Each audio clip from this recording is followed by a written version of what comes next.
well, one of my favorite people in the Dutch game industry, a very well-known game designer in our area of expertise.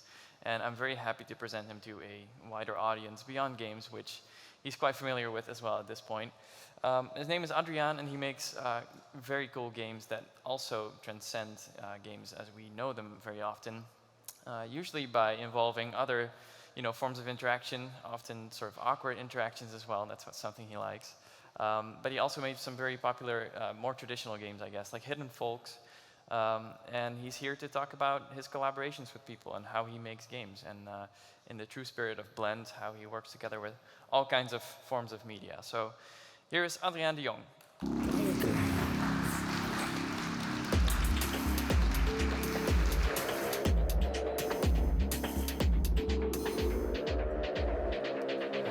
Hello. Good to be here. So yeah, my name is Adriaan de Jong. I am a game designer, and I don't work for a specific company. I'm a solo developer, or rather, I just collaborate with people all the time. And with various teams, I've made a lot of commercial games now, and I wanted to go over them a little quick so that you guys have a bit of context. This is called Fingal. It's a game on iPad. 2 people each put one hand on the iPad, and there's little cubes that you need to follow. And when you do that, you purposefully touch the other person's hand all the time in all the disgusting ways you can come up with.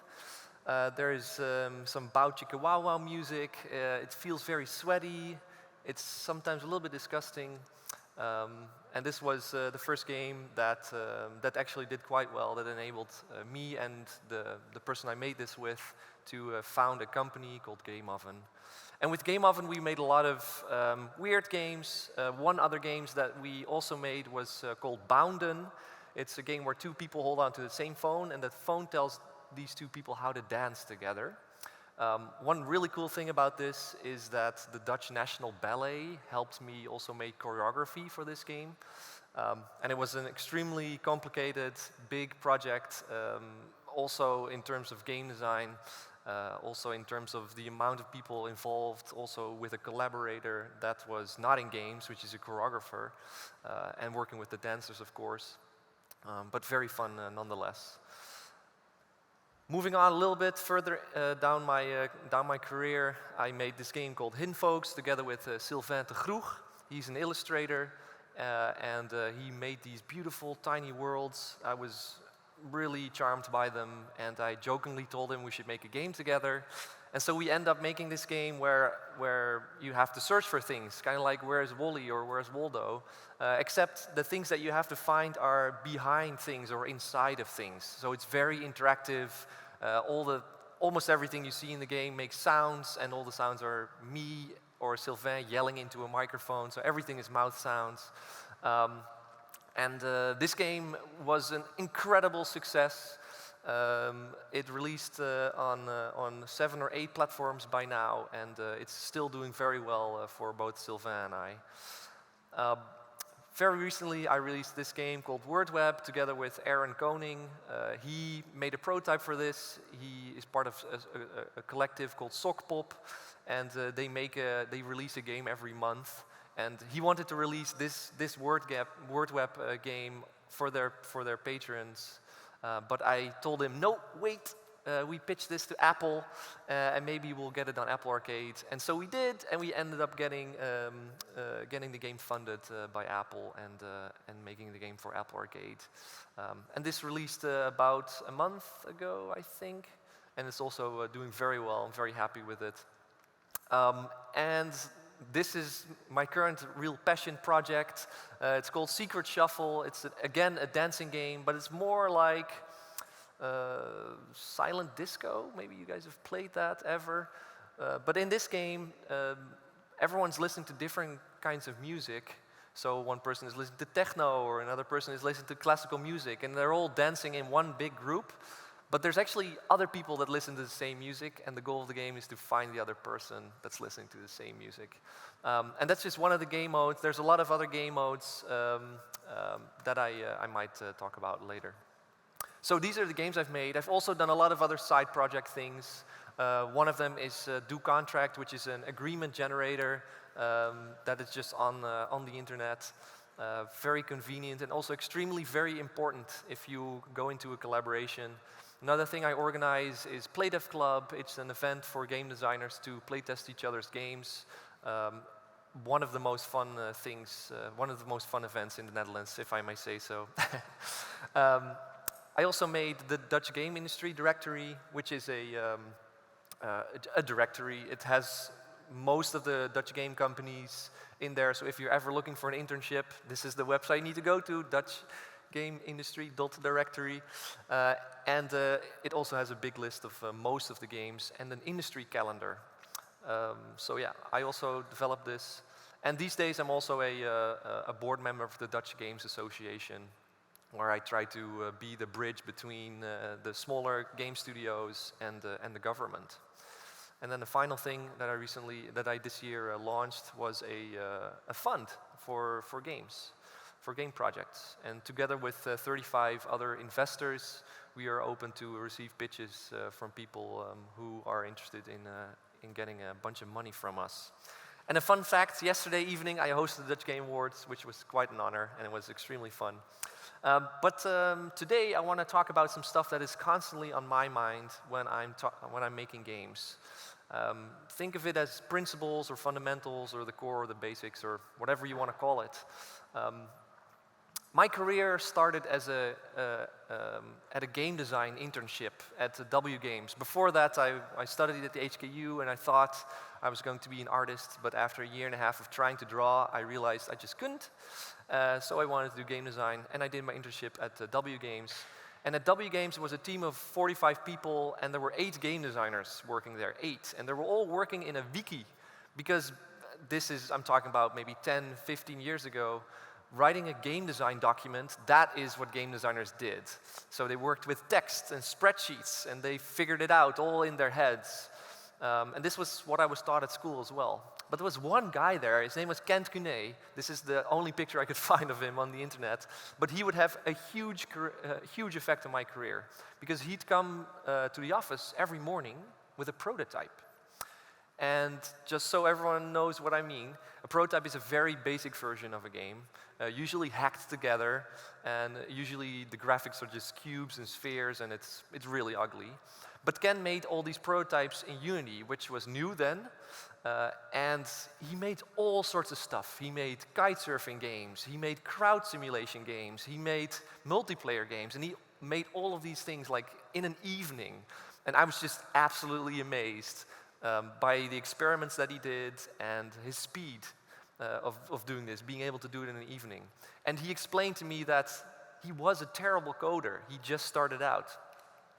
And yet he was able to make these things. So I was completely blown away by this. So one morning, Kent came to the office, and instead of bringing his usual experiment, he brought a prototype of the main character of the game that we were working on back then. It was called Gatling Gears. This is a screenshot of the final game. But this prototype that he brought, it only had the main character of the game. And for the very first time, everyone in the studio could see what Kent had in mind for the way that the character walked, the way that you were able to control him, what the actual controls were, how you could shoot with the character, how quickly it would walk, how quickly the animations would blend together. And people were discussing what they liked about it and what they didn't like, and it ended up being a really special moment, because I realized at some point, literally 2/3 of the studio was standing behind Kent's desk, just looking at this prototype, and I really sensed it was a pivotal moment for W Games at that point. And reflecting on that a little bit, I realized that a prototype actually has 2 main functions. One is to help you improve, or to help me improve my ideas, and to actually make my ideas. And I really think that there's only so much you can think about before you actually put it into code or into a context, into a prototype. You can talk about and write about a game all you want in a game design document, but you need to really see it in action to derive any conclusions as to whether the ideas that you have are at all good. And the second thing is that prototypes really communicate ideas, and they communicate them very precisely. It's just, really hard to put something interactive and something moving into words. Perhaps it's the way that you control a game with a controller, or perhaps it's the easing of a character animation, or the visuals, or the perspective, or the UI. And I tend to think that if a picture is worth 1,000 words, then a prototype is probably worth 10,000 words. So communicating your ideas as a game designer, being the glue between all these different disciplines, I think is extremely important in just so many situations. Not just in collaborating with the rest of your team, but also in pitching. And when I realized, after that moment that Kent brought his prototype to the office, how prototyping could help me become a better game designer, I knew prototyping was exactly what I wanted to do. And so I spent the next 3 months just full-time, more than full-time, learning myself how to code. And in 3 months, I taught myself the basics of programming. I was able to make pretty much any idea that I had in mind as a prototype. And I liked programming so much, and I pushed myself so hard that I ended working myself into a burnout. Don't do that. But recovering from that and coming back to game development, I knew how to code. And being able to make pretty much any idea that comes to mind, it truly feels like a superpower. It is incredibly awesome. So jumping ahead in my career a little bit, making Hinfolks and all the other games, I still use the core concept of prototyping on a daily basis, hacking something together just to see if it works. But mostly not for new games, but for parts of games. I experiment with game modes and interactions and other features, and I try to make the ideas that I have clear for both myself and for other people. And so in every project I have, let's call them playgrounds, where I would simply just play around and see what works, to prototype and improve my ideas. So this is an image from one of those playgrounds for Hinfolks, and here I was experimenting with interactions that would end up in Hinfolks, in the factory theme areas. So I would just make a lot of stuff and try how different combinations of things and to see whatever would work. And in many cases, I also prototyped just ideas so my teammates could see what I meant with whatever I wanted to say, so that they can continue making it. So the stuff I made wouldn't always produce any actual assets that would end up in the game, but it does help clarifying our shared ideas. So that's really prototyping to communicate. And this is an example for WordWeb, where I actually did not make the UI in the game at all, but I did help my colleague Aaron to design the UI by just, when we were talking, continuously also making little mock-ups of it. So my prototyping is not always through code. It can also be in a graphics program like Affinity Designer here, or sometimes even on paper, drawing boxes or something. So prototyping, that's really at the heart of what I do. And for me, prototyping goes hand in hand with playtesting. So playtesting is putting the game into hands of players, right? Just to see how they respond. And playtesting is something I do from day one. I often even playtest prototypes made in 3 hours, like this one. It's a game where people had to put one finger on the iPad, and if they let go, they lose. And this playtest helped me discover that getting 10 people to push really hard on an iPad is an extremely bad idea. The screen almost died because of this playtest, so I only made this in 3 hours and never touched it again. But I playtest games throughout their entire development process. Sometimes every week, sometimes every month. And playtesting really helps me find out whether an idea works at all, whether the execution that we have works at all, whether specific features work, whether ideas come across. etc. So lots of stuff. This was from playtest for Secret Shuffle, and this was actually made by the camera person that's helping me make the trailers and whatnot. And he was experimenting with who to follow, and he was following some of our teammates as well. But this is just very informal, bring together a bunch of people, play the game, see what happens, right? But I have also prototyped many ideas that I thought were great, but made into a prototype in playtester turned out to be really bad or even terrible sometimes.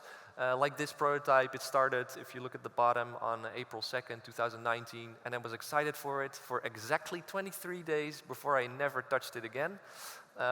This happens quite a lot, and I think I have 20 or 30 or 40 or 50 projects like this that I delve into, make something, hack something together, playtest it, and realize this is never ever going to work. Because, you know, don't get me wrong, playtesting, as important as it is, it can also be extremely tiring and demotivating. But it's just so important, because it is a reality check like no other, a reality check, the real world just in your face. And it's so simple, right? Playtesting is so simple, just put the game in front of people. But it's not easy. And let me explain that. So a long time ago, I playtested Hidden Folks at some event. And at the third level, there was a hint for a character that you had to find, and it was sort of like hinted to be in the garage. So people knew they had to open the garage door, but people didn't figure out how to open the garage door. And they even told me, like, oh, I don't know how to open the garage door. And I saw them tap on the garage door, but nothing happened, and they couldn't figure out how to open it. So most people relatively quickly quit after that. So the situation here is that in all that you need to drag open the garage door in Hidden Folks. So you need to touch the garage door and drag it open. But previously in Hidden Folks, you would only have to tap on things. So this was a new interaction, and people just didn't know. So the next day, I implemented a solution to this problem that most of the playtesters suggested to me, which was a tiny hand that if there's something to drag for the first time, it shows you that you can drag. In this case, it shows the poke, but it could also show the garage door. And this solution actually worked. It worked really well. People figured out very quickly how to open the garage door. But the game also became very boring, because any previous feeling of exploration is just completely gone. And people feel like the game is treating them like a baby or something. And this little hand, it stays in the game for a long time, but it also bothers me for a long time before I realize that I had actually made various mistakes implementing this feature and various mistakes playtesting this. Because what I did was I listened to suggestions from people who didn't understand the problem fully, and who also didn't understand what I wanted to achieve with the game, and discovery was a large part of that. At the same time, people at the event that I was playtesting at, they weren't really patient enough, so they didn't really take the time to explore. And so that's also part of the reason why they couldn't open the garage door. But I think what I realized is that the biggest problem here was that the game was not that the game. I'm going to do a triple negative here. Are you guys ready for it? The problem was not that the game did not... The problem was not that the game did not tell people what to do. The problem was that the game was not telling people what not to do. So I realized that players would almost always tap on the garage door, right? But in reaction to that, the game did nothing. And so when I realized that, I got rid of the tiny hand, and I added that if you tap on an object you're supposed to drag, it wiggles a bit in the direction of where you're supposed to drag it. And this works like a charm, and people more easily discovered that you had to slide it open, but most important of all, people discovered it by themselves. So every time they would figure it out for the first time by themselves, they were really happy about it. Oh, look, I did a thing. And that smile was really important to me, because it really had this sense of awe, this sense of discovery, and this was exactly the kind of solution that I needed to find for this. So this whole process that I just explained to you about Hidden Folks and the garage door, this was a huge lesson for me. Not that everything in the game always has to have a specific kind of feedback, but it was a lesson in the sense that it showed me the complexity of playtesting and the lessons that you derive from them. And I ended up going way more in depth about playtesting, and I ended up giving a talk about this at the Game Developer Conference in San Francisco. So if you want to hear a little bit more about playtesting, just go to YouTube and search for playtesting avoiding evil data. All right, so playtesting together with prototyping is really at the heart of what I do. I do this every day, and even I've taken these two concepts actually much further than what most other game designers would usually talk about. Because I also apply these lessons to business and marketing. And just to make sure we all understand, business is about making money, and marketing is about sharing your excitement for your game with as many people as possible. This was PAX East, where I had just talked about Hidden Folks for 3 10-hour-long days. I'm that guy on the floor. So to illustrate what I mean with prototyping and playtesting business and marketing, let's look at Secret Shuffle. So first of all, a little bit of context. I'm still making this game with 4 other people, and I've been working on this game for over 5 years now. There's a lot of reasons for that, mostly production and technical reasons. And I've often worked on it. I've not often worked on it full-time, but full-time here and there. So we playtest the game regularly, sometimes twice a month, with groups between 6 and 20 people, usually at parties, usually at big get-togethers. And the game fully works. It works technically, it is extremely fun. Most people understand the UI by now. There's a bunch of art in it that we think is not fully done, but most players will say it's done, so quality is pretty doable. And the game feels really close to being releasable.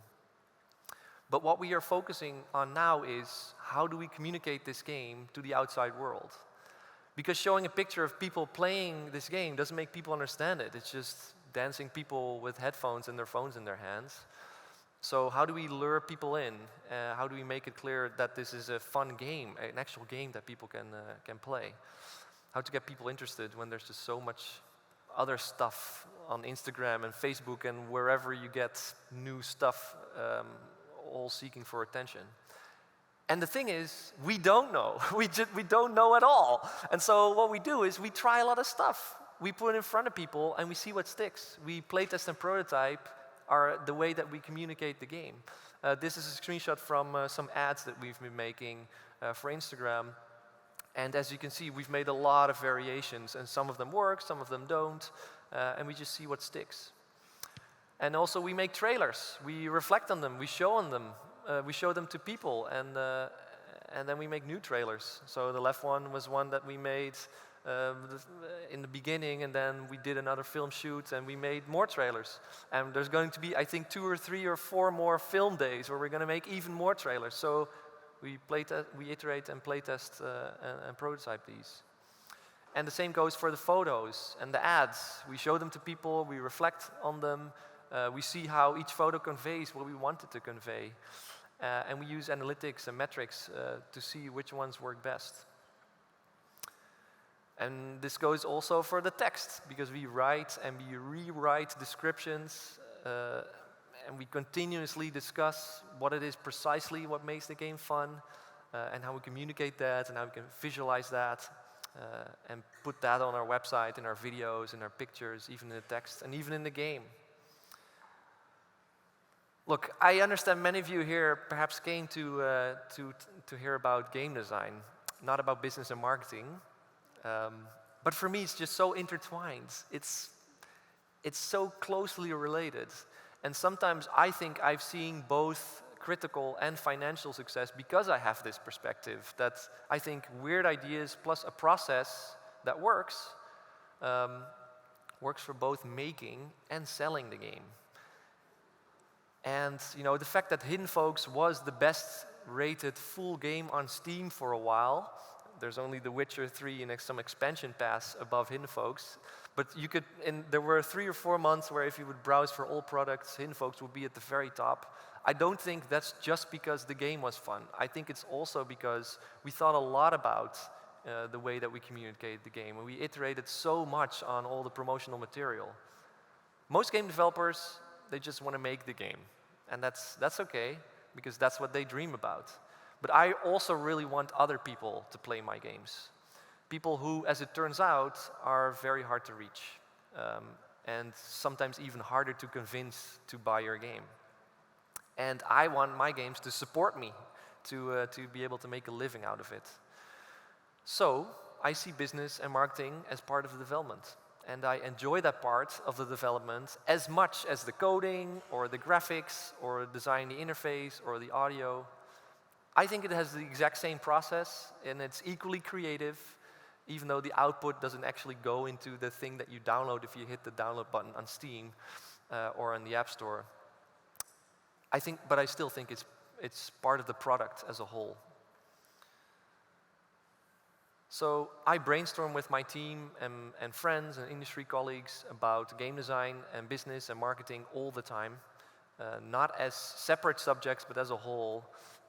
When I'm bringing a game to a playtesting session, I not just ask about, what do you think of the game, but I also ask about, what do you think of the price? We're thinking about this. Do you have any suggestions? Maybe there's partners that you have in mind. Where do you think we should promote this? These kinds of questions. And this actually brings me to the next thing, which is collaboration. So I think collaboration is both the most fun thing there is and also the very hardest thing there is. It is fun when you and your teammates are really excited about something and when you're brainstorming and everyone's coming up with these ridiculous ideas. And it's also extremely fun when others can inspire you, with their skills or their approach or their excitement or whatever. And it's also incredibly hard to fully trust someone, to deal with failure on your part and to own up to it. And it's also hard to communicate clearly and to manage expectations. And, I ask myself regularly, how do I facilitate my team members to have them make the best works of their lives? And that sounds very big and almost unachievable, but I think it can't hurt to try. And I also don't think there's one formula that works for everyone. But to some extent, I feel that it's possible. To another extent, I feel that sometimes the stars need to align. And maybe a project needs to happen with that someone being in the right moment in their life or something. But I think it's mostly about making sure that there's just a few ingredients present. And after that, it's just making it work. So I want to talk about a couple of these ingredients that I think are important for collaboration. One of those things is the agreement. I already said I made do contracts. But an agreement with the people you work with about money is extremely important if you're ever going to be collaborating. I collaborate with people and I almost always share profit. So that means that when the game comes out and it starts making money, whether it's 10 euros or whether it's €1 million, I already know upfront, and me and my collaborator both know upfront how much part of that profit is going to be his or hers or mine. And this setup makes people co-owners of the project, because when the game sells well, they'll also be the ones profiting from it.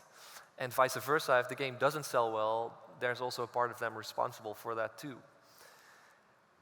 They have something to gain or to lose, like I do. And this concept, to be able to gain or lose something, that's called skin in the game. And skin in the game is why I think people put in that little bit of extra effort that I think makes a difference between a good game and a great game. And it's really hard for me to describe how important and how subtle the effect is of having team members who share the profits. Sometimes I feel like a collaboration based on profit sharing can make the difference in someone's willingness to redo something that's almost perfect, but not quite. And other times I feel like the difference becomes apparent when difficult choices have to be made, like maybe we cut a part of the content that was already put in, or maybe we cut a feature that we worked on for a couple months. Because in these cases, people will more often choose for long-term things as opposed to short-term. So it's subtle, it's not really easy to pinpoint, but I really feel it makes a big difference. So another ingredient of collaboration is how much you involve your team members. Involving team members as much as they want is something that I do, and that's certainly, on one side of the spectrum. Other people, they really want a very clear hierarchy. They don't want to involve other people with the decisions as too much. But in my case, even though I involve team members a lot with a lot of my decisions, that doesn't mean all decisions are always made by everyone. Far from it. But it does always mean that people know what's happening. And when there are challenges, we'll always brainstorm together to see if we can come up with something that will overcome that challenge. But this also means that I spend a lot of time just talking with my team.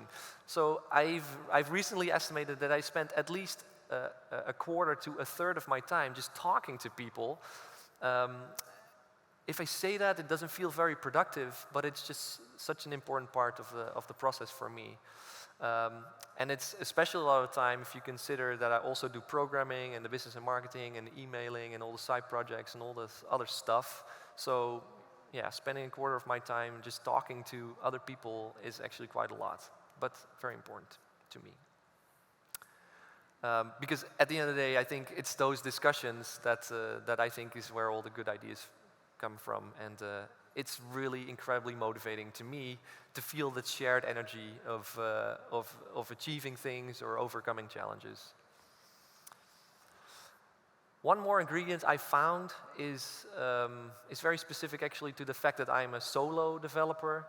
Because what I can do now, instead of having a company and having to work with the same people over and over again, is that for every project and for every prototype of every game that I've made, I can find the right people. I can match people to a project rather than trying to put a project onto people. So the teams I've made games with over the last couple of years have been really fluid because of this. Some people stick, like Aaron, that I made WordWeb with, but before that I even worked with him on Hidden Folks a little bit, and we made a couple of Game Jam games. But if you look at, for instance, Hidden Folks, that was the only project I worked together with Sylvain. So it's very fluid. And I particularly enjoy working with people who've never made a game before, like Sim Kaart, which, yes, that is his real name.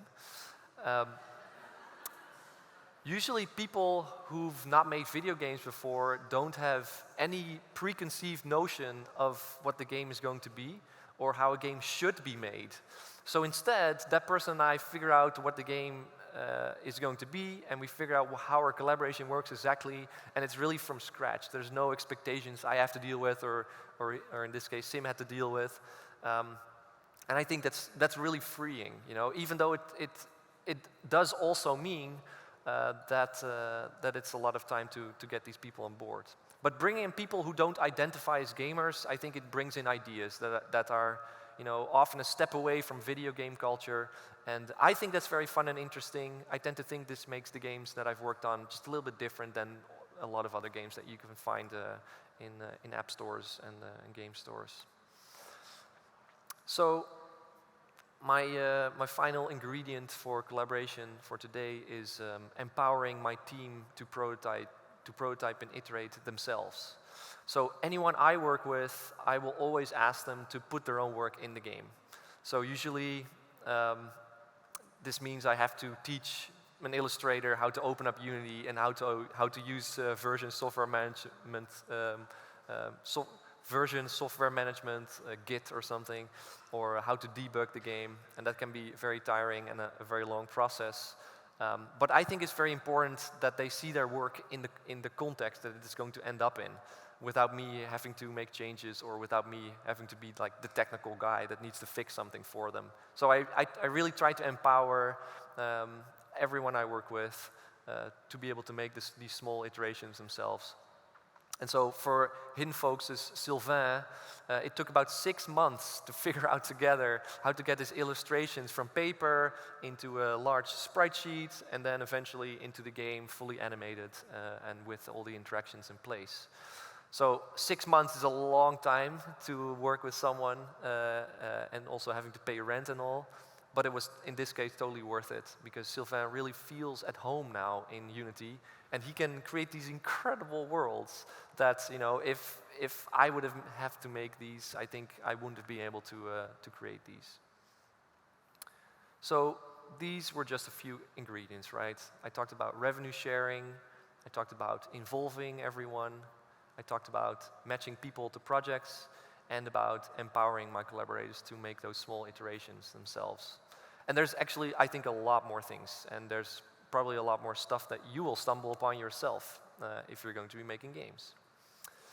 But please know that you don't have to find all these solutions and all these, have to overcome all these obstacles yourself. There's actually quite a lot of industry events and meetups where I highly recommend you go to talk and hang out with people like myself, or like Floris, or Matthijs. And what you do there is just, you talk to people, you discuss your stuff, your challenges, you get advice, and you let yourself also be helped.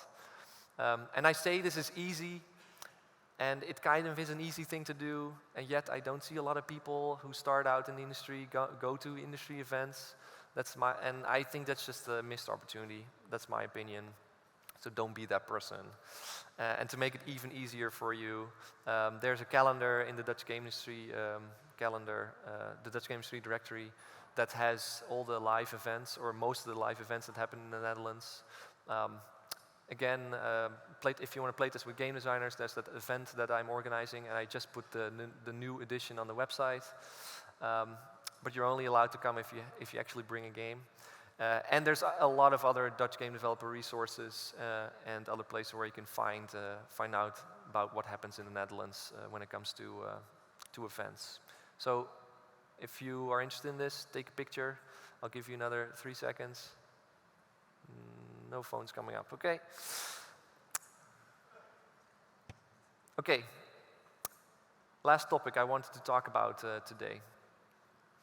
So, I was also asked to talk about my vision for games, and this was actually the hardest part for me about this presentation, because it has changed quite a lot, actually. When I started my career, I had a very clear vision. When I graduated, I knew exactly what I wanted to do. I wanted to make deeply social experiments. You know, I wanted to make intimate things. I wanted to change people's relationships. And I had pretty much I had a tunnel vision for it. I would only brainstorm for new games that had anything to do with social experiments. And I discarded pretty much all the other ideas. And there was this group in the US, they called themselves the New Games Movement. It had nothing to do with video games, but it had everything to do with folk games. And this group of people would come together and they would play games, but at the same time, they would also iterate on those games. They would change the games based on what people thought was fun right there and then. And this deeply, deeply, deeply resonated with me. I wanted to make games that made people as playful as the people that you see in videos from the New Games movement.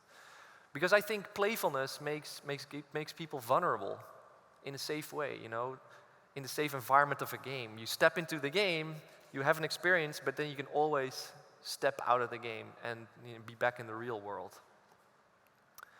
And you know, there's evidence that I succeeded at this, at least for some people. And let's see if the audio works. There we go. So on Valentine's Day, he downloaded the app. Surprised her with it. Yes. She was very surprised by how much fun she had playing this little iPhone game. And we laid in bed and beat the entire thing. Yes. And we really enjoyed the noises. And then we had sex. Okay. You know, the silly thing about this is that you spend weeks, months, years on a thing, and then you see or hear people enjoy it or not, and you feel great for like a day, and then normal life just continues. So over the last 5 years, I've actually slowly moved away from wanting to make one kind of game, the social experiment kind of game.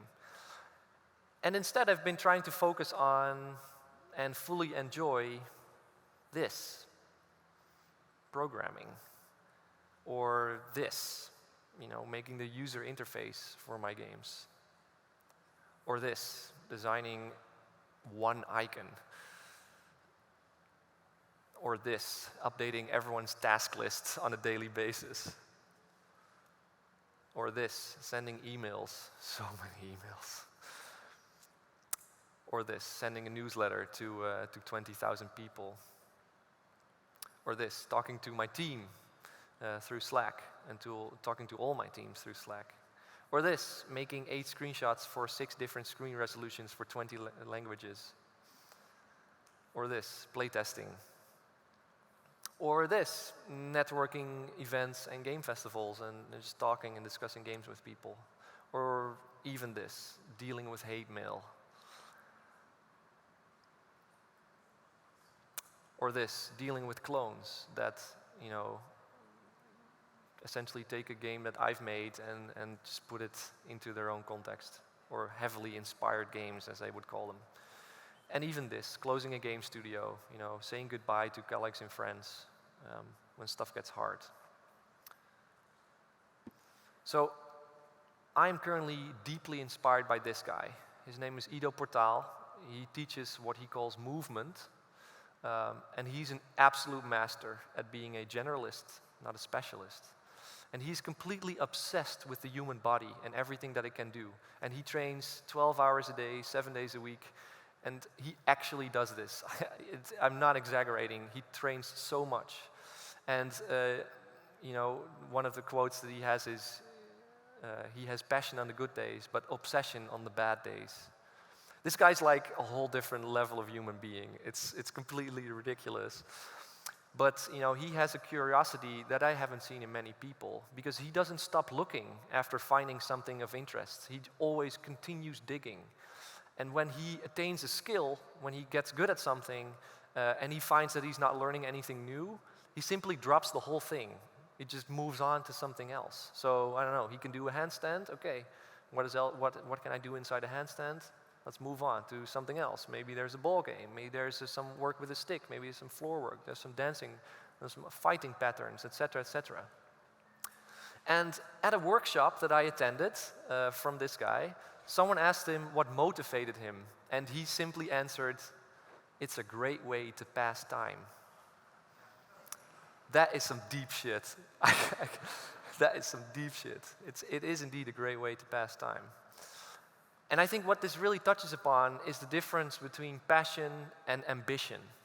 Passion is about the minute-to-minute things. It's the things like the programming, like designing, like sending emails. And ambition, on the other hand, is all about the end goal, something that takes years to attain. And once you're there, it's actually quite anticlimactic, like getting rich or releasing a video game. And so, over the last couple of years, I've been rewiring myself, trying to reconnect with what I feel and what I want, so I can focus on my passions, on the minute-to-minute things, and the coding, on the designing, and the emails, and every minute behind the computer, and on every discussion with my team. I've been focusing a lot more on prototyping, on playtesting, and on collaborating. Thank you.